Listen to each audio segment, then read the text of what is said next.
558 106 348 0558 106 348. Me patrol. Ede mo east no mu ramu ewo Kweku Oche Company Limited. Call for Idia 0243 329414 0243 329414. And answer pono Obama Modena wa friend number wo east no 0243 said me kan ye no na boa nanema de ye pa. Etimi ediamana KF Kinju Enterprise in no motel Orwani Chemo Swamia. UGB 0544 483 392 544-483-392. Manager Daniel 21st Clinic Monjibia Warrior overseas so Mama Esther and also Rwani Chomat Royal Ventures Watra Baptist University Buakwa UGB PNC Ventures and Omanji Taxi Station of C Charity Hospital Junction Ubenya Binana Sachi Enterprise no Asafo Abinchi of C VIP car park no Yebuano wa Jibinanema Akoyepa Etimi Edi Amana Bertu Esemen Kamfan Charles ne UEFA Champions League night no e also ko na kokotwa na odi www.betway.com.gh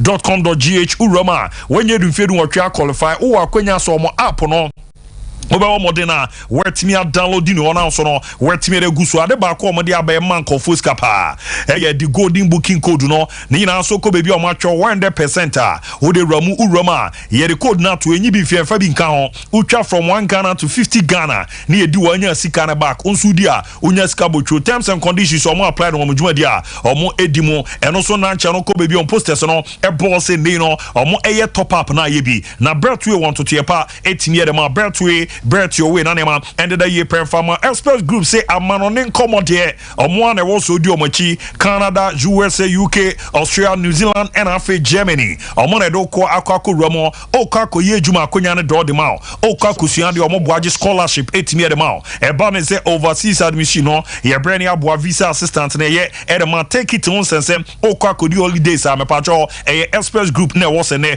oni omudi nkomo international exams tuition registration no be it ELTS no sat no GRE no GMAT to 4 no de kaka wono ye brena yetimi aboa kuma se opomo asafo labor about Accra Keneshi first line nyomo tema orwani echemu enso ewo na community 18 Alashibi Gore filling station no unyomo na East Legon omo Eben Trinity Theological Seminar Takrade omo el market circle opposite hot Ernesto fast food na sunyane silver so no omo Eben na just a high court no tamale so no tamale technical hospital nyomo na face bibiani omo Eben court no form number no 0249 000 448 0249 000 448 na 0555 550 067 0555 550 067 na 0508 111 343 0508 111 343 frena yambo na neman koyepa emfa emantima me ko me man e krado ye romu na fi amano ne nkomo etimi ato aso de amana mo sika promotion no star 256 star free hash bra na bra betwa di na ne na eden a ye beche nkofo mienu sika ntu roma na watwa ne kufu no wadi ne kufu na aboa mane ma koyera manti yakọ amano ne nkomo eto aso de amamo right brana sense na no pay na ye be breaking it down na ya touching it down na ya knocking it down ni nya daja jeja mu yompo amano ne nsemo ye nsha se wo bibrem ha ni nyina no se na wotwetwam na backup Champions League group stages no etimi shase na opema Botswana team back even joining Galaxy etimi kwa we ekwachi team even with that athletic bonica back na good news and say team ye even joining Galaxy etimi touch it down Botswana na omo touch it down on reception omo fans edimo no na reception very encouraging na efe na ede na duno mo be duno sani Jenny Morano eso ewosoro omo prepare ni nyina nso makwabu akwawi no Casablanca dia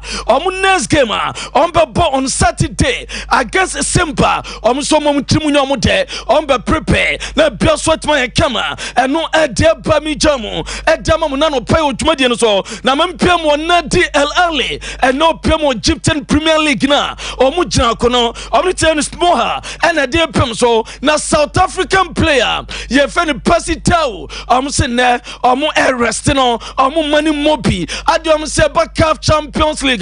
Omo nsa boy na dwuma no ono eneliti omo enti Alisson na Egyptian Premier League no omo ma pasitao atena nkyɛn ne nyina no so mo game on Saturday against Yanga on Free Cairo on Thursday no ma kopemo Tanzania on Thursday no ma prepare Saturday against Yanga no ma da pasitao etmeli dom na bibia etma ye kama eno edeba na ugurama owura ye fan Stephen Egwavon opemo Nigeria one technical director no pay no Reverend Jeffrey Asare da post was shed in komo enyebusa Ogwavon ese Mr. Egwavon wadaroma so far dear kwan am first wa foreign players no mutimi convince omo emo mo Japan Nigeria Super Eagles on besi akan ediamo omo. It's like you see a beautiful woman, nice bride. So Super Eagles is a brand.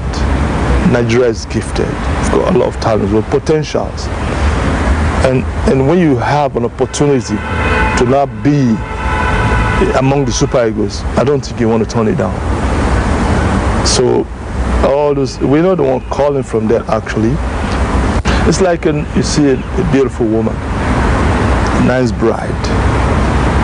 Eno ensema Stephen Egwavon edituja ese upiema Nigeria o mine omu ye gifted and at the brand in Super Eagles uhwe broma ball na se uye player bi na wase fi Nigeria na mome bi kwa ya ngo ho na ye kase brabesi akama Nigeria e kombefa so no be kaso be convince no omu use the brand Super Eagles no ma trust Nigeria omu e players omu ye talented na Nigeria omu ye gifted and wo chirechire mo de menu achi no enyebuso paying so panyi no de akwa ese sabu ye savior Edman Super Eagles coach sin ba no munya de no mo kwa no be caretaker no be twa chire ase ba ku be mienu miensa so na den no so be kan fa ho. Not about being in trouble.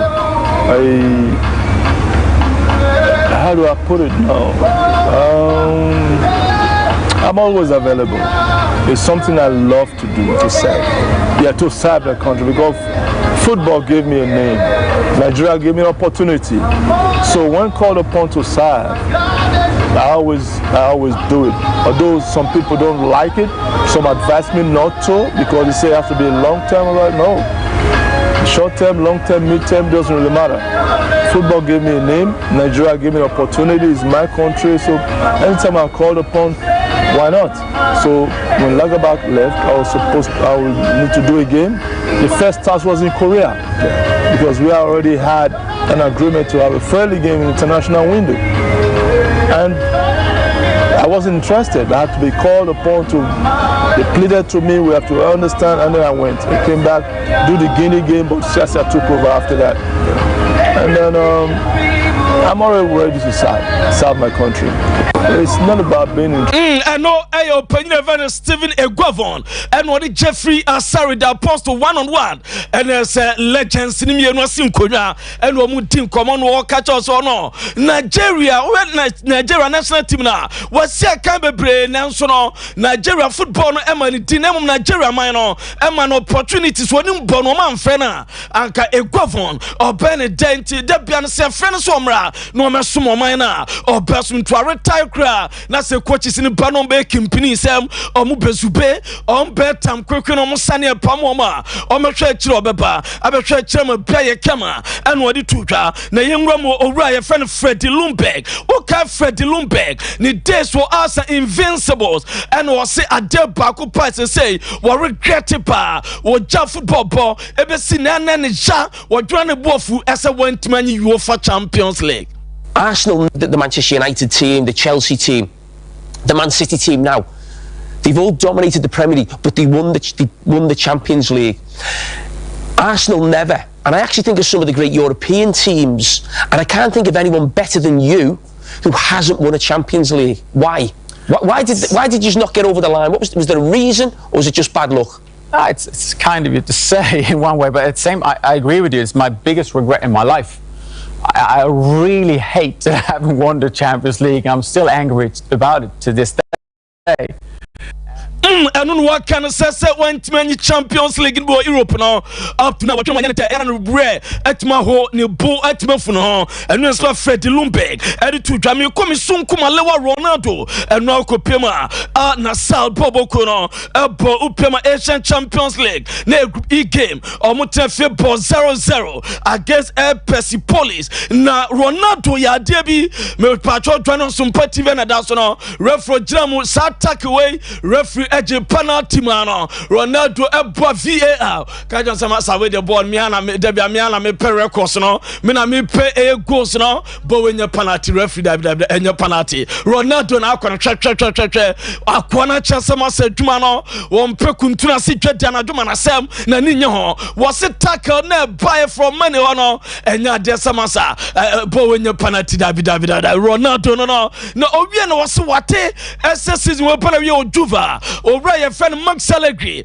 mpanifo betuma jano kwan anoport se Sompa ye breaking it down na no waton sada friend former coach no ese Max Allegri se juve jano kwan a on friend nkyem o Saudi Arabia ana Sabo Boko no na omra no ye adwuma mfamo mo na ogine ma paso obadwuma no betuma boa na obeka no pam touching it down etima so panyina ye friend Antonio de Mizaya Conte on so far already agreement no one Juve we reject offer from Napoli we reject offer from AC Milan Demeter or Juve akoya adwuma dom season pana we pe on e ko take over Demeter some Max Allegri akache Juve mpanyfo ese omoma no ni future sese e nemum Demeter the last season beka no onye ready to complete it no e de ba me demamo and no parosem ese nene zali 7 years ago and a Brazilian team ye from Chapecoense obeka no mte flight ma omo ekosi aka Copa Libertadores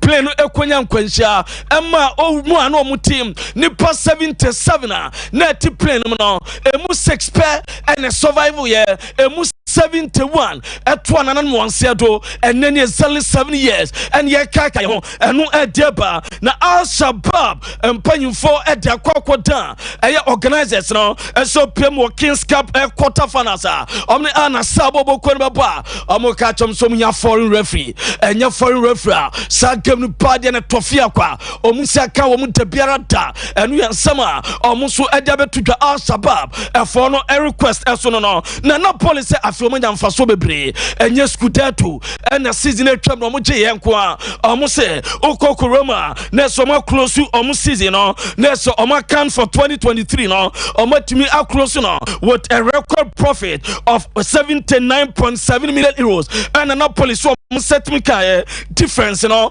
130 million euros no omo se ukopema na de compare 2022 a kabe 50 million euros buyer Napoli sentesa o check ya na turnover no etimi ekosro ekodu 359.2 million euros and etimi ekosro kodu ye enu achi no na so to compare 2022 na so timi say a double figure and omtimi nyaye na say a double oye comparison na omnya 160.9 million pounds euros rather and we last season in 2022 no enu edeba na TV right no enyina so keka ho a etimi eboba wo mo enu edeba ye jejamu edama na no pe otumadi no so na kopema Barcelona ese abante Thiago Alcantara enkomo bia no ekoso ni nyina nsan krofo so mpegavi ni replacement ama Barca for chance ni Thiago Alcantara edi nkomo omuso munya no mope na mu chance ni nkomo me no kasa no pa ebo 6:59 am opemo Barcelona hospital anom ni gavi ekopemo hospital and then an operation no timi abaso ama bia so fine na ukopema gavi epemo hospital no na one eyeni maame ena ni agent ya no so ni team ede Ivan de la Pena ene timi ekopemo eso be man bibia kama eno ede for na wala porter wo ye Barcelona on present na game abasa ene Rayo Vallecano boy no yes onye happy ni nyina no se Xavi rotate do ena resource na ben ni nyo eno kopemo La Liga table na ama Barcelona aba ababeda fourth on La Liga table. Ama Real Madrid with 35 points. Girona Tosmenu 35 points after 14 games. Atletico Madrid about 13 games or 31 points. And Barcelona the fourth or 31 points. And Bilbao game winning Iñaki Williams. Just spectacular goal within the week of foot now. Mama Ababe Toso 5 with 25 points. And no Deba now Roman and the game of Barcelona and Porto UEFA Champions League game now. And the Javu Cospoko Wakratana say Javidia Tuka it's like a funner and a net or more Baba ball and no and a tassel or one like Lombasha said I'm a Barcelona against FC Porto now. And you go to Macandra test again. Yebenya Jules Kunte, Nianya Shao Chancelo, Yebenya Ronald Arojo, Na Yanya Inigo Martinez, Frank Dion, Ike Conto Campedri, Yebenya Rafinha Lewandowski, and João Felix, or more and Bashasia, Oko Porta, Yawa Gokipa Diogo Costa, Yawa Brente João Mario, Yo Grigit, Nianya Fabio Cardoso, Yebenya Brente Jorge Sanchez, Na Yanya Galeno, Yanya Varela, Nanya Eustachio, Nanya Pepe, Nanya Medi Tarami, Nanya Evan Nelson, or more and Omusubashas, Esu Edematima, Jeffreno, Porto, and no Edia Jamo, no Barcelona players, no, or Macachum coaches, no, and the board and say game on the 21st December, on Bakako Pemo Dallas, no, or Munya ready so Mubako before Christmas, or Mukwedo Dallas, and watching on, I dare say almost cut the scene very tight. Them some bus and paying for catcher players, no, as a waste can womb, or Mukwaji 4 million euros into Amon Quade or Dallas, no Munkobomra, and to play Panama promising play Pia, 100,000 euros, as some Koboba, Amotibama Womo, and no idea Banaroma Real Madrid, almost play on center back, 18-year-old boy, or Podman Lil, or Mufana Eleni Joro, or Mupesoma in a bar, or Munya Brain in the Pemo Chewa, Kakra, or Pepia down on the height, and all, as we are a fresh boy, or just center back, and what you go to put Andre Lunen, or no sunny days, our Madrid, a numbered, at the Don Carlo Ancelotti, as some maintaining a kappa, loan a Panavia season where next season, or Pesaka Academy Real Madrid, now Oya Ora, or best substantive goalkeeper, at Dama Madrid Bobo Equino, and no Anna goalkeeper, your friend Lunen, Oko Pemo dressing room place, and all, and ya dad Panasem, now so many bofu, board and so moon siniquine, a bus or Bequa, on Pechan Quamanako, now Oko Pema Carlo Ancelotti, Diamete, and so far per report every far debit pass, Eba, any empire phone champion, still of communication be my now so did my pass 1 year renewal be there, a bet my bar, and a swat was so Pojuma, at Dama Real Madrid Bobo Equino, and no at Deba, Yadimam Qualet Madrid, on Preferred Molina, on some contract extension, Aquasi 2028, Su Roma Letco Madrid.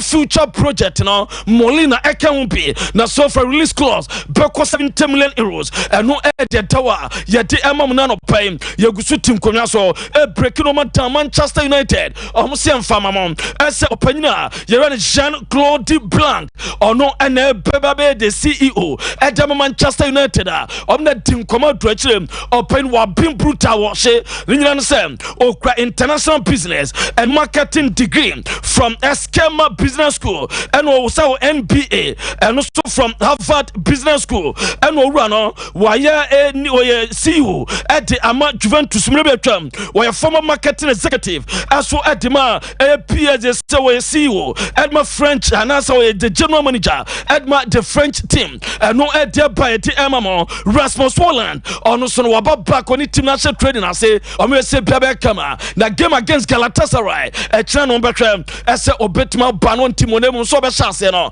say too early Manchester United so more I trust RB Leipzig or more Brent Timo Werner or Mon Sabet Makandina Ba or potential target and no a Debana Vidal and a double to jam as a quarter friend Alejandro Garnacho ne a bicycle kick no the share no ne celebration or a young player over on so no celebration no nya Ronaldo Diana or Gusa no or make it Eman ho and no en sama owura fem Vidal edia tudwa owura na Rio Ferdinand edia tudwa so ne boy na friend Ganacho edi nkomsa se denti eno ye Ronaldo celebration na asema akoda na ka kire ni.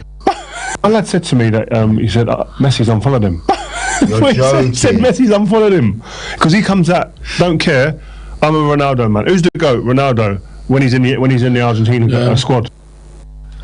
No, the Okana say or say a broke Argentina national team camp. Busan say between Ronaldo Messi one a goat or cause Ronaldo ne the goat or Namsuma Messi bufuno follow no count pin to the piano on care or bear Ronaldo celebration. Alejandro Ganacho after our boss overhead kick, you know, 1 year Quadano chair, young fan, watch our Quadano boot, our grand birthday, now Panama, Quadani J Papa, now can interaction, one our Quadani, now no man the dumb so cool. No ede dawa ya de emam enano pe odwumade no so ya guso etim konya so break no man down attach no man down na urama ya mfanto anim ese urama Manchester City omatimi pay tribute ede ama 3 players we back with Colin Bell, Francis Lee and Mike Summerby ni nyina no so we omo miensa spend 30 years at Manchester City from ultra or between 1960s ekopem 1970s na sefoko na opema dwuma domu yebi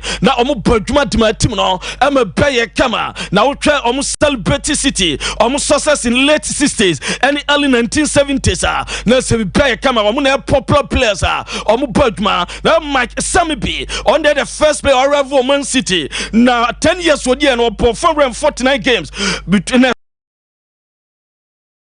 1965 Opiamo City no no idea there 29 players Omuji City Omu Maiden Cup division title FA Cup League Cup ni European Cup Winners' Cup no Omu so omu yo omu bronze medal na se bronze plater omu de ato omu statue no so aje se omu be ko itiade na against Leipzig no omu bounce esa statue no omu ya ne nura na omu pound ba no esusu ne ntwa Pante Dominic Szoboszlai and Man City omu game omu against RB Leipzig no there's so wako Leipzig so the former team no omo wako mu team dinner na set ma ko pay visit edama womo eno ededawa ye jejamu edama mom ene ewo dwumade no so ensampi na ye de ema wo na pema na Champions League games no say ena eko eyade so pema Lazio Celtic Asia Sanso na Shakhtar Donetsk and Royal Antwerp and you 545 na sa 2 games into draw final na Atletico Madrid ebo PSG Newcastle and pema omuso edba pem so and watching Pima, AC Milan Dortmund,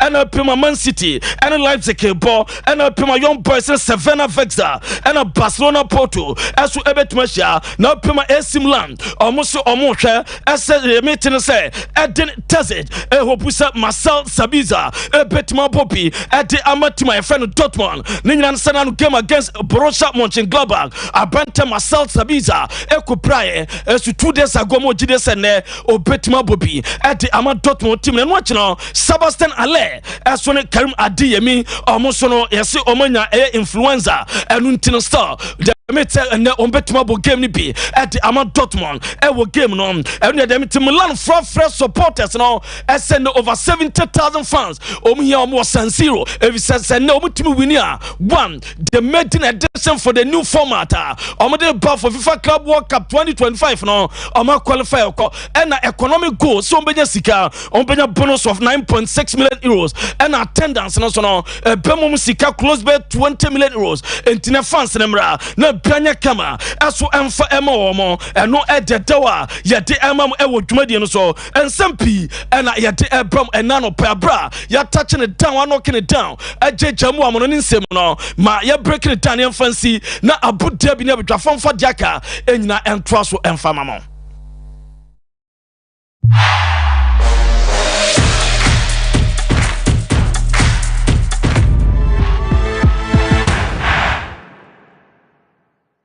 First clinic aye sciatica expert sciatica no o nerves na wo to ase na fa wo siremu na fa wo nansia besi ase ho no se ho techema eno ene ye fa ne sciatica na etimi bubu o to ase ka wo se dwe wo sirem wo je ho ba bi a enye na no na 21st clinic ba ye juma pa wo mu ye ntia ya baso Bo imagine Ghana ha any amonone enyasem ketua wo mo gi international awards ahodo wo mo gi local awards ahodo na no so na wo mo the only sciatica research and treatment center in Africa bibrem ha no ebi ni baby a gi 21st clinic nkoa wo mo dia bibidro ene besan o yare no masa de machine aka ho eya yare sabia yare bia wutimi de ko ne mama ade ba ko a wo ma gidi wo mu pa no eye sciatica ena stroke nso de kwa diabetes ne hypertension ni ade Ghana ha baby a wo mo ho 0540 311 311 0540 311 311 That's a 21st clinic. Woman is sciatica expert.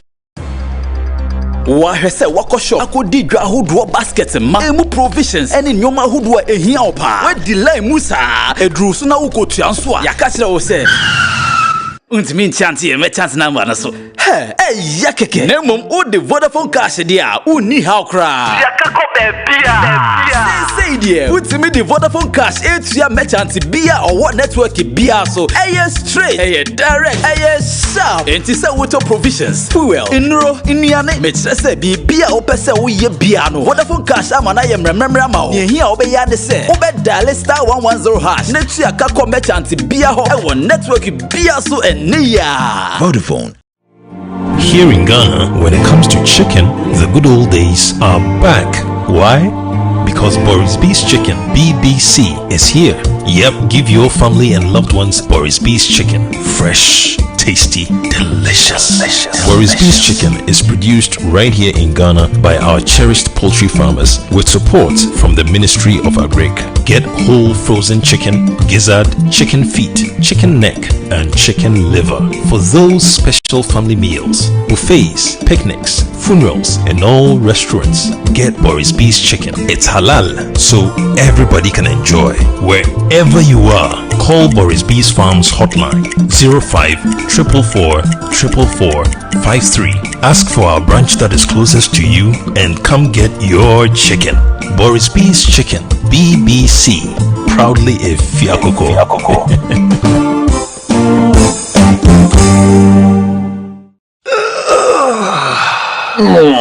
Bra na minya Royal Foam mattress no. How bebre na mekomu. Medam panosweni na atom. Na mechi kase so na me honam nyina ya meya. Na de kume kra ne se. Ya no mo so beda aso ape. Na wagya me. Na minya Royal Foam mattress no. Pa kwesi da aso ape. E na oje me ho ade. Congratulations dear. Me fa no kwa. Asedan komo Royal Foam. Quality mattress papa fi. Oje aware Royal Foam. What manani relaxation ayede. Awuto so a wunya wo mu ne se. Royal Foam mattress eye papa. Eche yie eye quilted mattress inti. Woda so a ama wona ye foam. Se woto mattress free Royal Foam a. Seche wo free pillows. Royal Foam aje abasobode e wo 12 Ghana Business and Financial Excellence Awards no mu. Yet on quality duvets, curtains, beds, ni carpentry foams ahodo nyina bi. Hwehwe yen wo Royal Foam showrooms any sales depots a ewo Ghana fana nyina. Fre 020-227-1000. Royal Foam,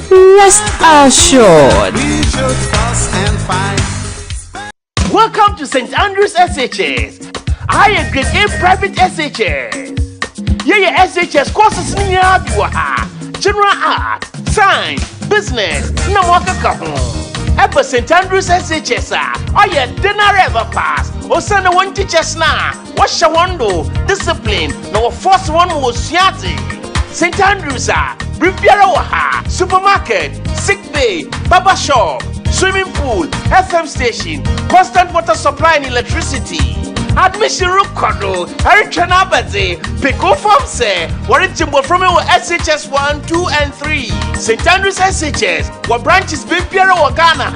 Sapade Paso Asia, St. Andrews, Saboko Schoola, Go School Owotin, Ama Paso Wasi one time. St. Andrews SHS.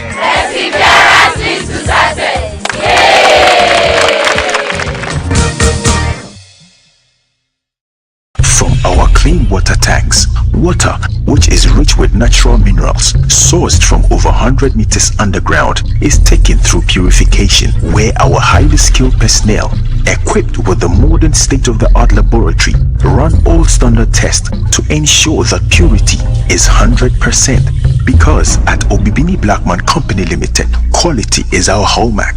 Bottling continues immediately in a clean and hygienic environment approved by the Ghana Food and Drugs Authority. Because water is life, but unclean water is definitely not life. After years of research into water purification systems, the result is water that can compete with any other on the international market. Stay healthy and hydrated with the new Zet Natural Mineral Water.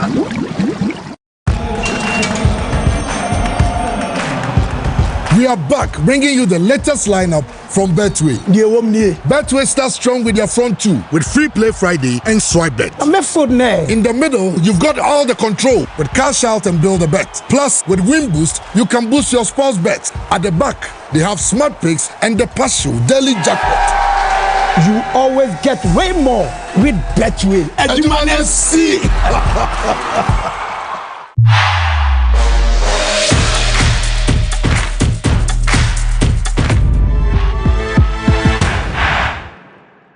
Momode na yetimi ento aso kama performance na sere meke no Sompa sika promotion o akwanya so beba no waba betwe di star 256 star free hash star 256 star free hash warum na onso wabomode etimi etwa akwa 5 Ghana cedi muntwangum encheme bana maba be draw no ti star 256 star free hash star 256 star free hash Sompa kumase okwa na waja gumusa quick one or birthday wishes na me hena birthday special bobo so ana so regarding happy birthday Nkwemfama Mr. Kujo Oche Adumakon na meze Saki administrator in Wijuma Niniano no so Kujo happy birthday for Mobra Ozi Nkoma Nena Nyamisha Papa na Onya Wakuma Swadi Bia Entimi Emfa Emma Ona di Openo Emramu so Emfama Yanku Enimini the other ones no special one Ramu Emfama Nana K Miame Nana K no Oko Time District Ona Nana Ewo Wijuma so Nana K happy birthday run fama bro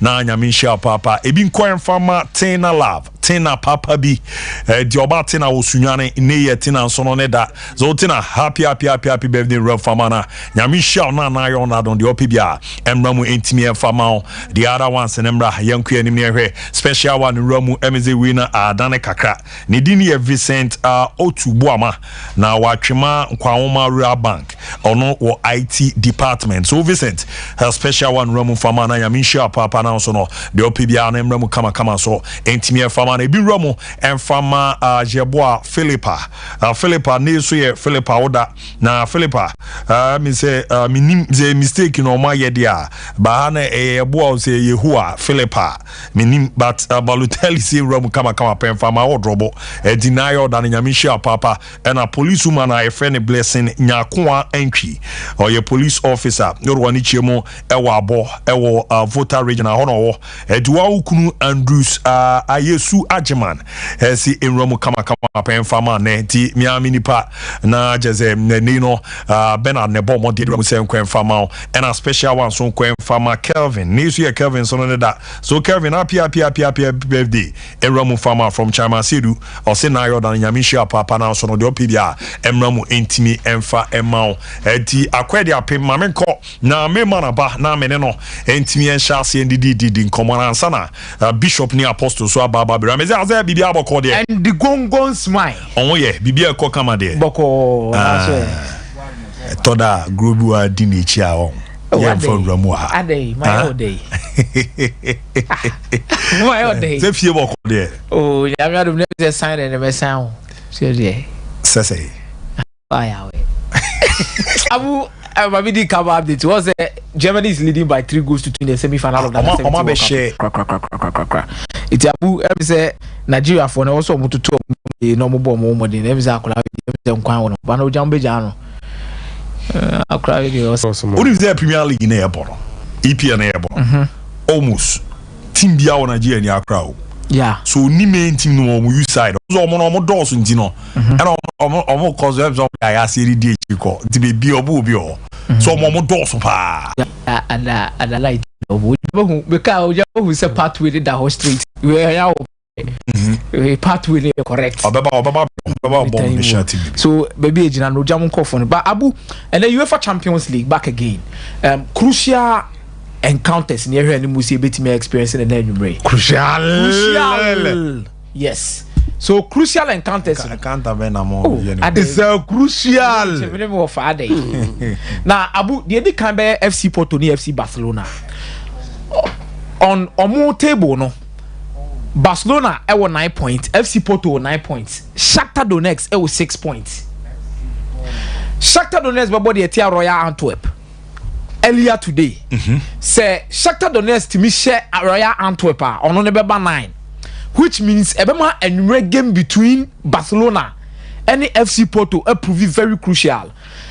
Say Shakhtar shene 9 that means obia or 9-9-9 and Barcelona ba be drop ya ba toso third. Why? On say you are looking at the goals and head to head the Shakhtar there Barcelona. What they mention as no. Ana o check head to head between Barcelona so ne FC Porto so or FC Porto one by goals in terms of goals scored no any Shakhtar goals so awahye no ina Shakhtar will goals change sa no mani ina ene ma Shakhtar be ba toso na Barcelona to first na Barcelona Barcelona pa see as group wezu kotoma boy last you koto Xavi Hernandez the expression on Xavi Hernandez because Xavi Hernandez before Barcelona back in 2021 November yes now aka 2 games so they qualify across the knockout stage no free no dey by Europa League and then transfer Frankfurt in the free now obenya full season so betimi qualify or to another knockout stage then and so be free group stage so this time around he cannot afford on Timmy last season Inter Milan ne ban me kai so mo ye draw na na ka so mo because so mo qualify ero mo film by this time Barcelona will qualify Shakhtar ne Royal Antwerp ni we so no so bre but Barcelona will qualify afi no be qualify you see we Barcelona team na nkasa na FC Porto team na Barcelona nya injury situations be within their setup some key players be out men can say they remember see the intensity of a to have a real Romeo in this particular setup or meet mama that particular balance and here in midfield. So Frankie Dion performance against Vallecano during the weekend now you feel say or the somebody to be able the level of creativity control in the middle of the park for FC Barcelona to almost share any move say and then you may started na the atwaso ina keeping a better post mode there but you feel that the absence of Marc-Andre ter Stegen able taking something away from the team due to the leadership qualities and I must say best goalkeepers we say pa na ka set top player ultimately Marc-Andre ter Stegen fanning film and was saving Barcelona numerous times especially with the quality when it's whenever I saw that post movie and number Messino Arao this particular setup Julius all of these players are going to give you what you want but Barcelona has an enviable record against FC Porto. This is the 7th time they are meeting so in the previous 6 Barcelona really move 5. The last time FC Porto showed Barcelona was in 1985-1986. But omo pose a threat to Barcelona in the first leg. And the man for bid susu ye muni a dream which say se Barcelona form omo de be mu die. Omo ahwe ni year Porto betima ha omo dream. Which personally I agree with them because in the last 5 games Barcelona are winning only 2 games. Now omo performance against Vallecano any draw no omo boy na they will need to up their performance playing against this particular FC Porto side. First leg we saw what Mediterranean and on Ivan Nelson. Now on the up front no be check said these 2 players are going to be the creative force for them. It will share the experience of Pepe also at the back line trying to keep Robert Lewandowski quiet now. They will hit them on counter attacks and they will make sure the Mediterranean be using the body and the SCC Barcelona for to make create enough chances. But I did to me say at these stages of the UEFA Champions League you need men to step up. So when you men to step up between Barcelona and Porto, why they will be? So Porto Crampo or Pepe or be defender. You also have Barcelona in a player Robert Lewandowski and also anymore the more. And the last few games also prove say also you're one of the experienced players who will bail Barcelona out of any trouble they find themselves in. 15 games. 12 goals for Robert Lewandowski in all competitions and me to me say ene o mehani mu so o me soki a lot of chances diamano na watimi apredo do na etimi e dia to net na Lewandowski no I have confidence na ba for man as a day abu ene the confidence enyini e dey so ye mreba Lewandowski ye mreba Lewandowski. Now me help Poland game be doing even the international break. Lewandowski ampa. But I think the experience is the best teacher. Create enough chances for him and he will score. That is how you make use of such players at that age. Create enough chances for them and almost the ball in the better net. You will be against Vallecano. Also, you know, Kakano current me ante. Quite across in the fast so bear, no confess with a tree ball no more ball no cotton net. You understand the quality of Robert Lewandowski, especially with the movement and the finishing. But this is a game Abu Dhabi. Miji 2 years Barcelona will carry the day. Omanya de Kane nyomo draw. Porto will need to do a lot to make sure say omobet me at the Astopi Barcelona, especially when Barcelona is playing at home and history. So back on Xavi Hernandez. Say ne so nunu kakra be gunu hona abafom. Ne ye movie on anya kwakọ share AC Milan, Borussia Dortmund, PSG and Newcastle for group no. In that group no, Borussia Dortmund toss first on was 7 points. PSG toss mienu 06. AC Milan toss miensa or 5. Ana Newcastle toss 9 on only 4. So 4 teams need to be able to qualify man here. So AC Milan will be meeting a Borussia Dortmund. Champions League here boy, only 3 teams and then concede bebre and Borussia Dortmund is part of them. Barcelona, Inter Milan, and Borussia Dortmund. Borussia Dortmund are conceding only 2 goals in the Champions League, which means so much but they are not scoring enough, and they also have a very good record against Italian sides, especially going away. But there's one thing about more confidence. Say, Borussia Dortmund and Kasane, the last time AC Milan was in 2002-2003. No group stage say and AC Milan was San Siro. So they have high hopes. So this time around they can also replicate the same thing and go there and go and get the results. Almost sure more qualification is secured. If AC Milan also wants to qualify, they need a serious win in this particular encounter. They come back and make sure Paris Saint-Germain when no munya and be Fiorentina by 1 goal to nil. We need to continue anything on master tier on a good note because there was also pressure on Stefano Pioli. They were not part of that part. Olivier Giroud camped a card against Lecce. Ana manambe bobi beba pria prankasa obekasa ba kadara mo ne kalulu mu na pria ne Rafael Leao mo ne won chen no o kaf mu omo de mu injury ankasa na de omo ten. So in this game you have Olivier Giroud who returns to the setup.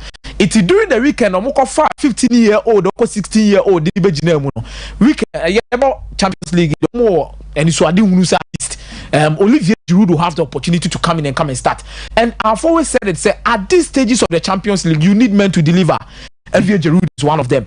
Minim say Rafael Finipi because Rafael Leao this season created 9 open play chances in the Diama AC Milan, or averaging not less than 1.5 dribble success rate per every single 90 minutes on the left hand side. So you understand that Rafael Leao is a key player for AC Milan. But on only free one, whenever show Christian Pulisic, they need to carry the mantle. One of them needs to do something to make sure that AC Milan sails through. And yes, I saw and who am I trusting within that particular race? Me, I'm not going to trust Christian Pulisic. On any day, if Chukwueze should have his day, said the near one of Villarreal, he is going to be the tormentor of the day and make sure so AC Milan make create enough chances. But baby and cause some create chance from the pano. Baby a Pulisic boy in terms of the left wing one. Ana obenya Nicolas Sula so on that Nicolas Sula and the ball right back the Borussia Dortmund ono na nkasa no onye obi o pace bebre but he's just good on the ball, and anytime Borussia Dortmund is in possession almost switch back the 3-2-5 build up system now uboni so ono be shame as part of the 3 back the initiating all those passes but defender and what high loophole. So AC Milan will target that particular in the Rafael Leao free no issue more, but I feel they have enough men to get the results.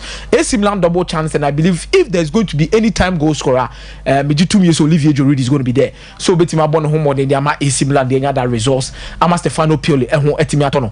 Na no na switch near the other hand side that Paris Saint-Germain. So Musoni Abre said they will need to get results against Newcastle. Newcastle, they are yet to score an away goal in the UEFA Champions League. Away games, does not look so much convincing for Newcastle.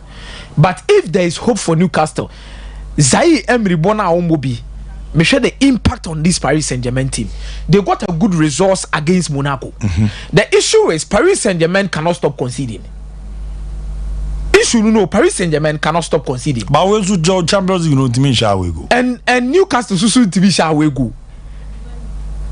Newcastle Susu to me shall we go. But Newcastle will be bringing in a lot of confidence because of Nyomabia in the first leg on where they Paris Saint-Germain is also looking for a revenge. But me jitu me say Ugarte, Vitinha, Dembele, Mbappe, Gonzalo Ramos, Mukwele, Marquinhos, they can do a better job for Paris Saint-Germain Wofie. They will start the game on a very good note. And Jamal Lascelles Mune Ginechiro I think bottom the absence of them near that they are more away against Paris Saint-Germain. It's going to be a really big battle. And Paris Saint-Germain we say Newcastle power. But the first 15 minutes, second 15 minutes of the first half will play a very crucial role in how we are going to see this game. Mate, mera sepa ma Bishop Mbra na menene ntwaso na yendi didi nkoma na won Sompa sika promotion enche ne baba be me first job on star 256 star 3 hash star 256 star 3 hash okwa wafa Sompa kuma se na watwade agum sa twadodo na ne 500 Ghana mienu mizo nya ba kokura de dem nya de ketwa star 256 star 3 hash yeah that fast so atana drum pam pam officer hey man observe according to the ate Jehovah's back oh agomya ni si twa ede abroso 3 days was the situation right na akomya gina left enye ten haga na ya Anthony mo cheche ni o no ma kwa no ma babia no ma be ka hey Kwame Amwaji. Oh God have mercy. It's gonna be alright. And then provides what we would call a crystal clear picture of one of the most tragic incidents you've seen in football in recent times. Now, Obibek can say to what extent such a consequence for now 7 years ago no exercise in the aviation aeronautic business no sabi many more of us in aeroplane and yes by it good. The best exposition on fine me atamenya and say madam for Kelvin James Zeki aeroplane near to get in my fan so